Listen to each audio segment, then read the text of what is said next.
Hello everyone. Today, first interview, I have here Dr. Paul Smith, my colleague from UK, who is gonna explain you about the university system in the UK, in the United Kingdom, what your options are for bachelor, for a master's, and also on PhD. I am personally very grateful that he takes the time and thanking you on behalf of the Generation Z in Turkey and around the globe that you take time to explain us. Thank you, Paul. Thank you. So, welcome. Thank you. And would you like to introduce yourself first before we jump into the question section? Sure. Yeah. Thanks, Gökçehan. Yes, my name is Paul Smith, and I lived and studied in the UK all of my life. And after school, I took a very traditional route of education. So after my school studies, I went to university. I went to the University of Liverpool, and that's where I studied my undergraduate degree in biochemistry. And that took 3 years, which is very standard for a UK degree. And then, upon completion of my undergraduate degree, I moved to Edinburgh, the University of Edinburgh, where I studied for a PhD. And that's normally typically between 3 and 4 years in the UK. For me, I did take 4 years in my study. So that means you studied in your bachelor as biochemistry and then without making any master and you jump into PhD. So that means UK allows it to students to without doing a master degrees, you could start your PhD there.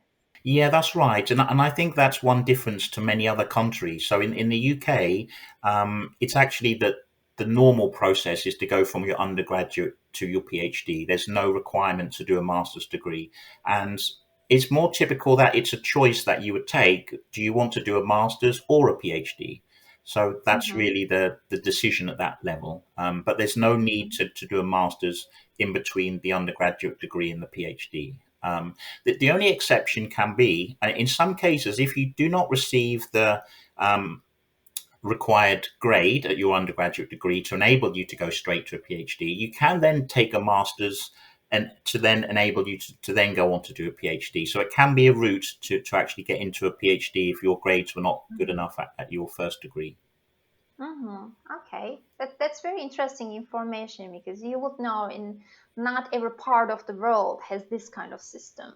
Yes, it's quite a focused system in the UK. So the time scales are not so long. So as I said, 3 years for an undergraduate degree, 3 to 4 years for a PhD. So in total of 6 to 7 years is all it takes really. And in some other Mm-hmm. countries, it can be much longer. In the US, for example, Yeah. the degree courses are much longer and the PhDs are much longer. In the UK, it's much more focused. Mm-hmm. And also the British diplomas are valid and a high reputation, isn't it, as far as we are aware of? Yes, I would say so.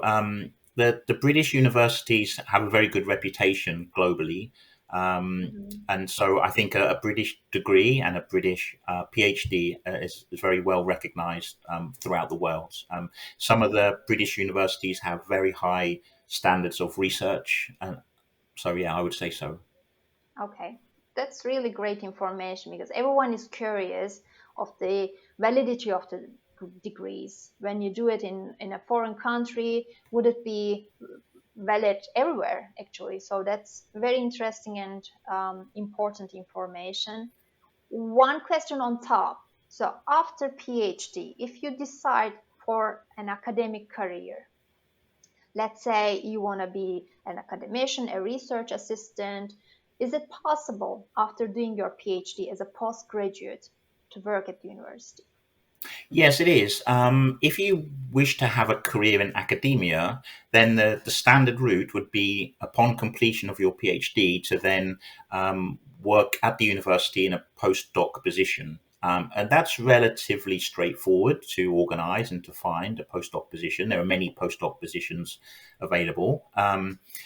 One thing I would say, though, just my own personal opinion, that the danger with that is that there are many postdoctoral researchers. There are many Yeah. positions, but there are very, very few full time permanent academic positions. So you have an Mm-hmm. awful large number of postdocs competing for a very small number of permanent Yeah. positions. So what you may Yeah. find, you can be a postdoc for 6 years, 10 years even, and suddenly you can't then find that full-time permanent position, and then Okay. you're now getting a bit older.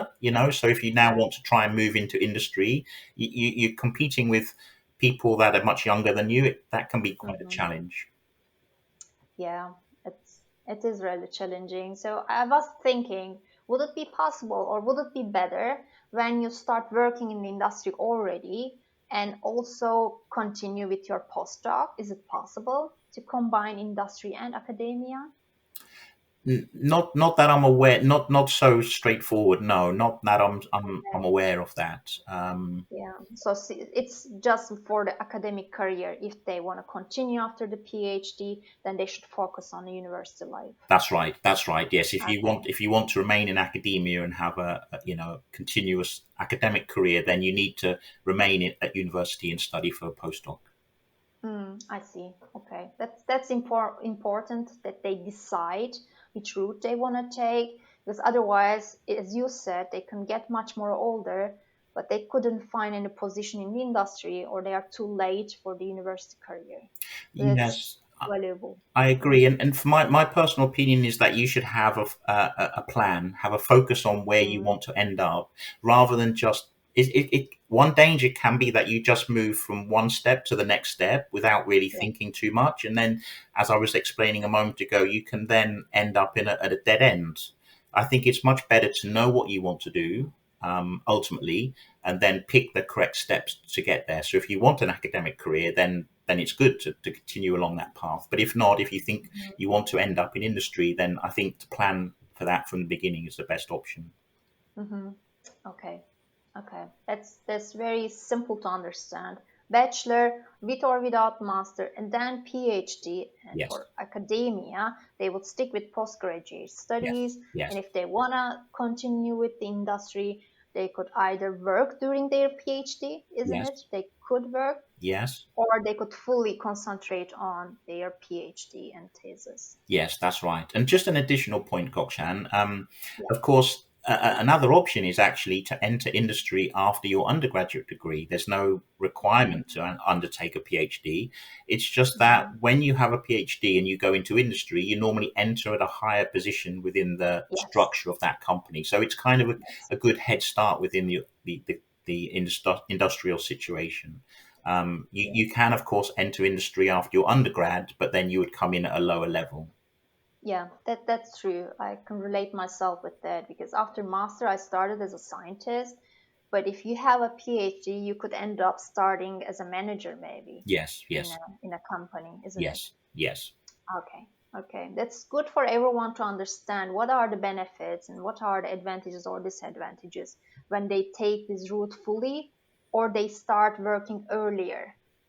Yeah, So that's that's right. important. That's right. And I wouldn't say one way is better than another way. Yeah. There are advantages and disadvantages with all of those options. But I just think it's Mhm. good at the beginning to have a clear idea of what you want to do and then design the correct path for that. Definitely. Therefore, we are making this video because we want to explain what is the life looking like in the academia and also in the industry, so that they can select in beforehand before they start Exactly. deciding for it. So, thank you for taking the time to explain those. Pleasure. So, next point is let's step into tuition fees and scholarships. Okay. So let's say they are not coming from a wealthy family, let's say the Okay. students, and you are a UK citizen, you studied there fully in the UK. What about the foreign students? When they want to study in the UK, what options do they have actually? Yeah, that's a very important topic, and of course, I'm sure many people will have lots of questions around that. Yes, I'll probably start to answer that. I'll probably start with just explaining very briefly my experience. yes, true. I went to university in the 1990s, so already it's some time ago now, and the situation was very different in those days actually. So when I went to university, there were no tuition fees for UK Mm-hmm. students. And in fact, the government would pay us an Mm-hmm. annual fund to help for our living costs. So All right. there was no money for me to pay, and when I finished university, I didn't have any debt. But Mm-hmm. but that's a very different situation today. So for a UK student today, you do have to pay tuition fees, and for Mm-hmm. an undergraduate degree, the amount that you pay is capped by the government at £9,000 a year. Okay. So a UK student will pay £9,000 a year for their undergraduate degree. Mm-hmm. Um, and in order to enable them to obtain this money, the government has a scheme of low interest loans, a Oh, financial really? loan. So all students today, unless they come from a wealthy background, they would take out this Mm-hmm. government loan, and then it's a very low interest, and they pay it back later on in their career. Okay. Once they're earning a certain salary, they then pay that back. But Mm-hmm. for an international student, which is the topic of this discussion, that's Yeah. also different. Um, the annual tuition fees for an international student is not capped by the British government, so the universities can really charge what they want.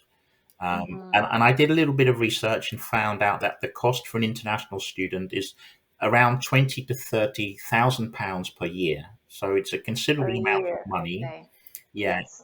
it does depend a little bit on the university because the universities are free to charge what they want. So you may find the more prestigious universities may charge higher amount. Okay. It also varies according to the course. So today we're talking primarily about scientific subjects, and the Yes. costs for those are at the higher end because there's lab work involved. So they Mm-hmm. charge more for the science-based subjects. Um, but yeah, it is a significant amount of money, 20 to 30,000 pounds per year for the tuition fees. Yes. If we calculate bachelor degrees and afterwards maybe with or without master degrees, so they will be needing 3, 4 years, isn't it, Yes, to finish at least undergrad studies?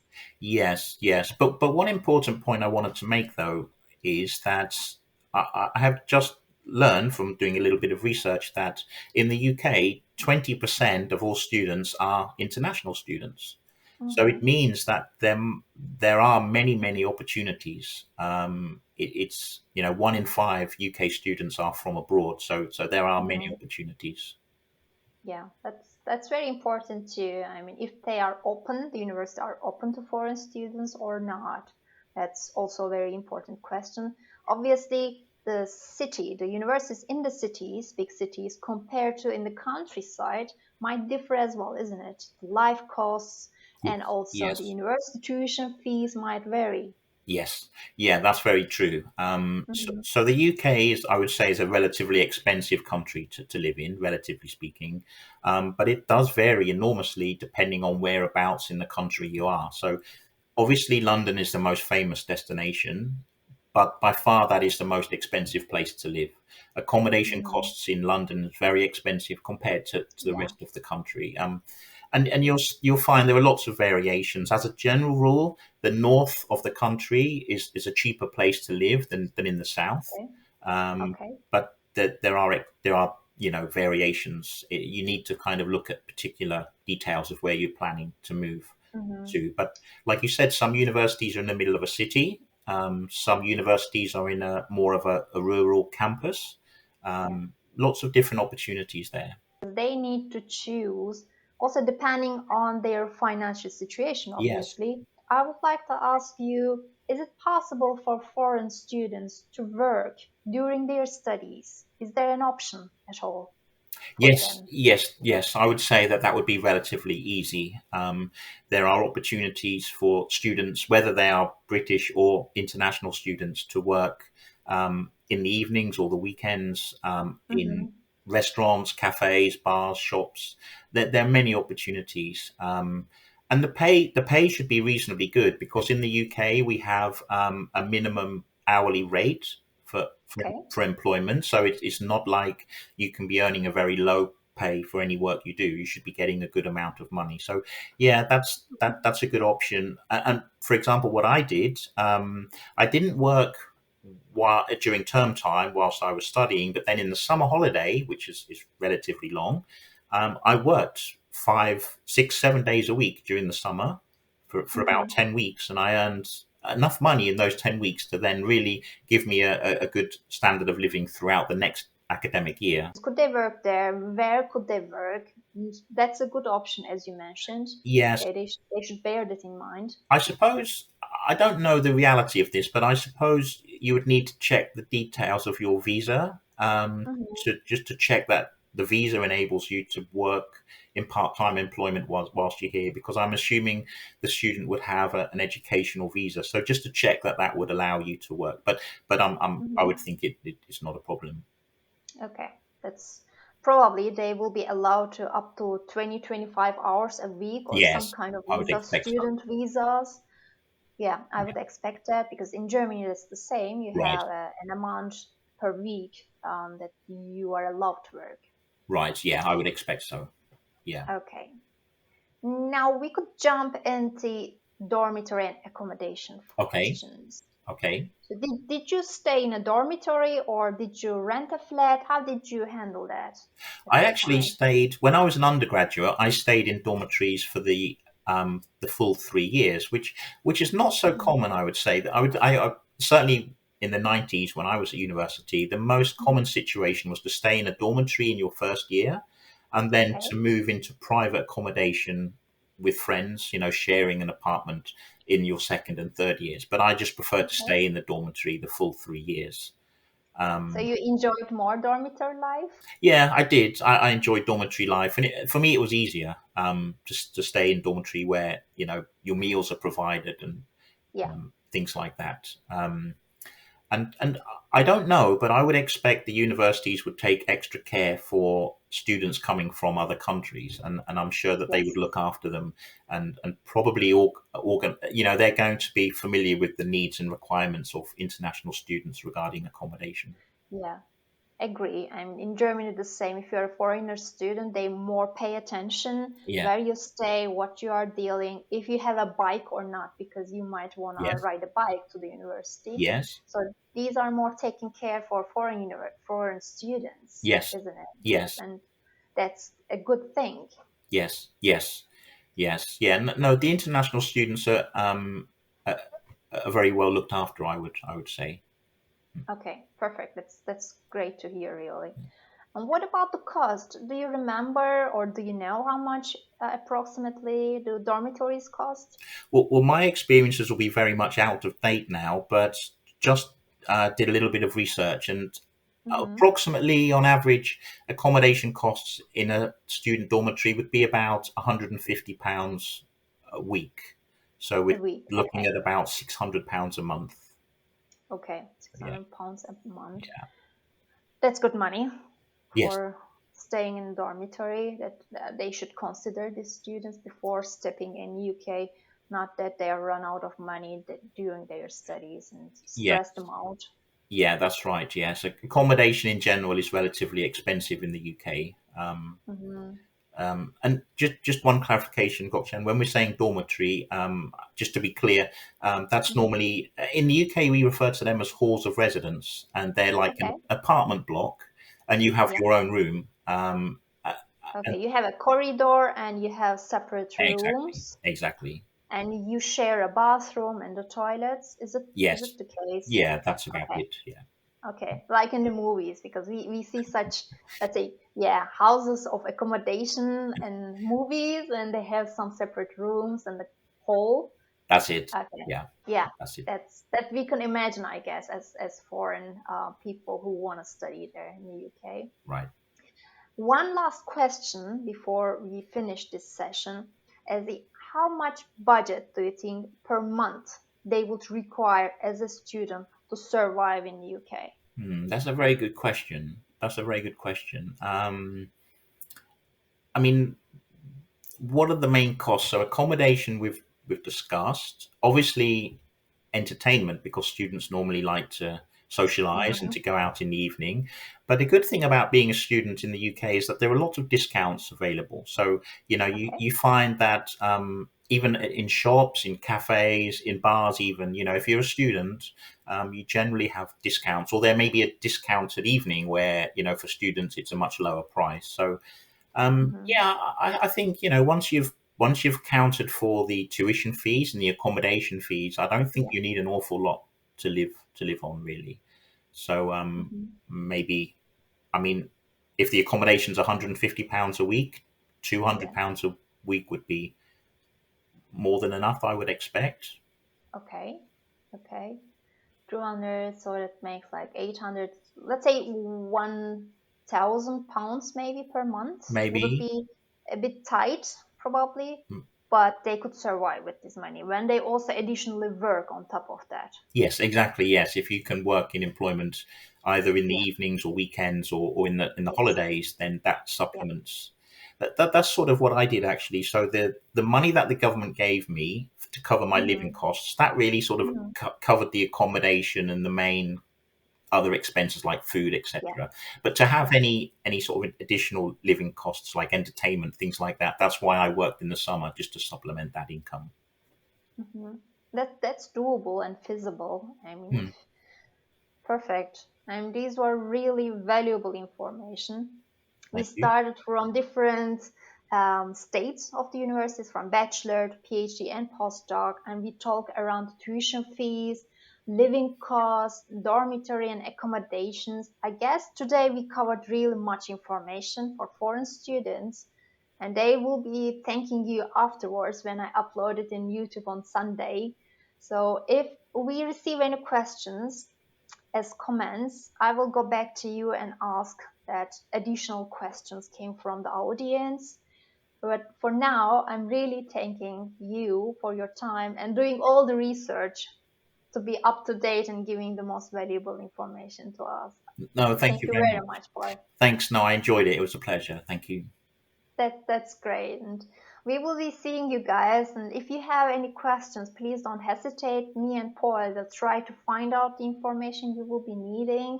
Please write below on the comments if you want to ask any specific questions, and we will be there to answer those.